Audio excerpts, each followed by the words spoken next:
안녕하세요. 105명의 구독자 여러분, 문희입니다. 제가 워라밸 영상을 만들고 바로 다음 주에 찾아뵙기로 했었는데요. 개인 사정으로 영상을 만들지 못했습니다. 그럼에도 불구하고 제 영상을 봐주시고 좋아요, 댓글 남겨주셔서 정말 감사합니다. 지치는 하루 속에 큰 힘이 됩니다. 그리고 이번에 구독자가 100명이 되었는데 저희 사무실에 100분이 못 들어가거든요. 기분이 되게 좋으면서 좀 더 좋은 영상으로 보답해 드려야겠다는 생각이 듭니다. 이번에 구독해주신 분들도 너무 환영하고 반갑습니다.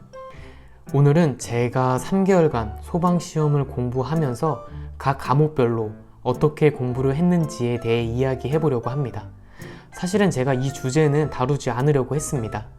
그중 가장 큰 이유는 제가 공채가 아니기 때문입니다. 상대적으로 오랜 시간 공부도 하지 않았고 과목 수도 적었기 때문에 어떤 이야기를 해드릴 수 있을까 싶었습니다. 그런데 저에게 이렇게 공부법을 물어보시는 분들도 계시고 특채이신 분들도 많이 질문을 해 주시더라고요. 그래서 그분들을 위해 준비했습니다. 바로 이 시기에 저도 시험을 준비해서 합격을 했으니 구독자분들도 좋은 결과를 낼 수 있을 겁니다. 참고로 제가 시험을 본 지 오래되었고 시간이 없었다 보니 방식은 FM보다 AM 방식입니다. 적용해 보셨을 때 맞으면 흡수하시고 아니면 바로 버리시면 될 것 같습니다. 저의 시험을 본 과정은 위 영상을 참고해 주세요. 지금 시험이 딱 3개월 남은 시점, 3개월을 목표로 이 영상을 클릭하신 분들 지금 절대 늦지 않았고 할 수 있습니다. 그럼 바로 시작해 보겠습니다. 저에게 국어는 가장 이해가 안 가면서 너무 어려웠던 과목입니다. 우리나라 언어가 이렇게나 어려운지 몰랐습니다. 꽤 고생한 과목인데요. 일단 저는 3회독 할 때까지 개념이 머리에 잡히지가 않았습니다. 인강을 듣고 복습을 하는데 이해가 안 되는 부분이 있는 겁니다. 그때 강의는 7강쯤 들었고 남은 인강이 40강 가까이 되었을 때인데 이해를 하기 위해 인강도 다시 들어보고 계속해서 책을 읽어봤습니다. 그렇게 진도는 못 나가고 한 3일 정도를 버렸던 것 같아요. 시간도 없었는데요. 그러다 이러면 진짜 망하겠다 싶었습니다. 그래서 몇 번 읽어봐서 이해가 안 되는 부분은 그냥 넘어가고 진도를 쭉쭉쭉쭉 나갔습니다. 아무리 읽어도 이해가 안 됐던 부분이 다음 진도 내용을 배우니 이해가 되는 겁니다. 그래서 이제 진짜 시간이 얼마 안 남은 분들을 위한 첫 번째 팁은 이해가 안 되는 부분이 있다면 그것을 오래 머무지 말고 진도를 나가라입니다.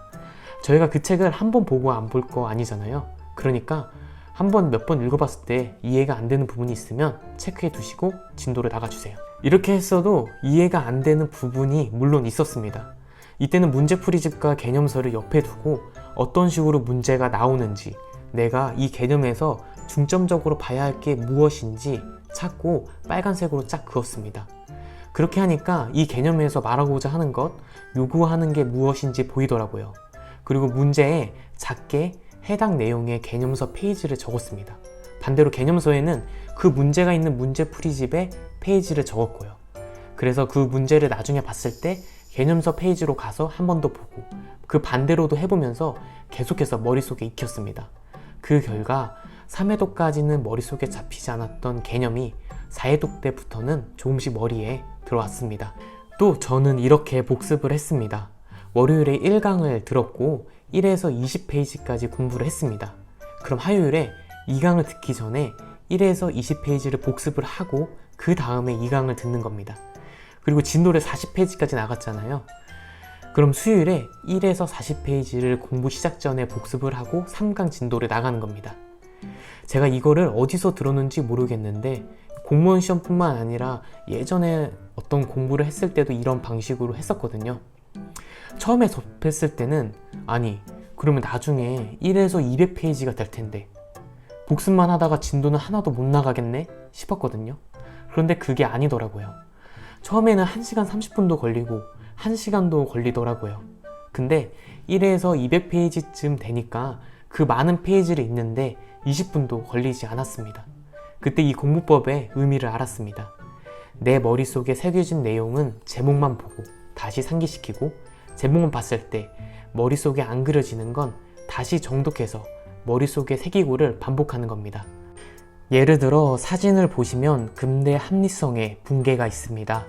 이 제목을 읽었을 때 외적 요인과 내적 요인 내용이 머릿속에 그려지신다면 이 내용은 확실히 알고 있는 내용입니다. 이 부분은 따로 복습하실 필요가 없습니다. 제목을 보고 내적 요인과 외적 요인을 상기시켰으니 간접적으로 복습을 한 셈이 됩니다. 반대로 밑에 게델의 불완전성 정리를 딱 봤을 때 내용이 기억나지 않는다면 이 부분은 부족한 부분으로 판단하여 정독을 해주시는 겁니다. 이렇게 복습을 하면은 나중에 복습할 때 진짜 책을 그냥 이렇게 넘기게 됩니다. 쑥쑥 넘기게 돼서 1에서 200페이지를 복습을 할 때 20분도 안 걸리는 거죠. 이렇게 하니까 머리를 싸매면서 억지로 외우는 느낌이 아니라 가볍고 편하게 자연스러운 암기를 했었던 것 같아요. 국어는 3문제가 틀려서 85점을 받았습니다. 영어는 이해의 과목이 아니라 오로지 암기의 과목이었습니다. 그래도 혹시 몰라 인강을 듣기 전 영문법 영상을 하나 들었습니다. 그 영문법을 한번 쭉 훑고 인강을 들으면서 복습하고 암기했습니다. 영어 공부를 한참 안 하다가 다시 시작한 거라 조금이라도 헷갈리는 단어는 단어장에 다 적었거든요. 구독자분이 단어 얼마나 외웠냐고 질문을 해 주셨는데 그렇게 해서 단어 수는 세보니까 1000개 정도 되더라고요. 영어 단어 암기는 사진과 같이 이렇게 접어서 암기를 했습니다. 그리고 옆에 여러 가지 색으로 체크 표시가 있죠. 안 외워지는 건 이렇게 체크를 하며 암기했습니다. 체크가 많이 된 거는 그만큼 안 외워졌다는 거고요. 완벽히 외워진 단어는 일주일에 한 번 다시 봤습니다. 그리고 소방 영어 강의 중에 독해책도 하나 있었는데 그것도 풀었습니다. 풀면서 똑같이 개념서 페이지에 적어 놓았고요. 정말 안 외워지는 단어는 정리해서 책상에 붙여 놓았습니다. 그래서 밥을 먹고 오거나 화장실에 다녀오고 나서 다시 자리에 앉잖아요. 공부 시작 전에 눈으로 한번 쭉 훑고 본격적으로 공부를 시작했습니다. 영어는 2문제를 틀려서 90점을 맞았습니다. 일단 제가 했던 공부법을 알려드리기 전에 드릴 말씀이 있는데 이건 제가 급해서 이 방법을 선택한 거지 저처럼 하는 방법은 결코 좋지 않습니다. 긴급시에만 사용해 주시고 참고만 해주세요. 국어, 그리고 영어, 그리고 소방학개론의 인강을 다 듣는 것을 저는 한 달로 목표로 잡았습니다. 자세한 내용은 위 영상을 참고해 주세요. 그래서 하루당 8개의 강의를 듣는 걸 목표로 했지만 완전 실패했습니다. 2달이 다 돼서 소방학개론의 강의를 들으려고 하는데 시험이 한 달 남았잖아요. 국어와 영어는 강의를 듣고 복습을 할 수 있었지만 소방학개론은 강의를 듣고 복습을 할 수 없었습니다. 그래서 제가 이렇게 골머리를 하고 있는데 어머니께서 저한테 오셔서 이런 말씀을 해주시는 겁니다. 엄마가 예전에 공부했던 방식인데 시간이 없을 때는 개념을 보지 말고 문제를 반복해서 풀고 해답을 공부하고 그걸 정리해.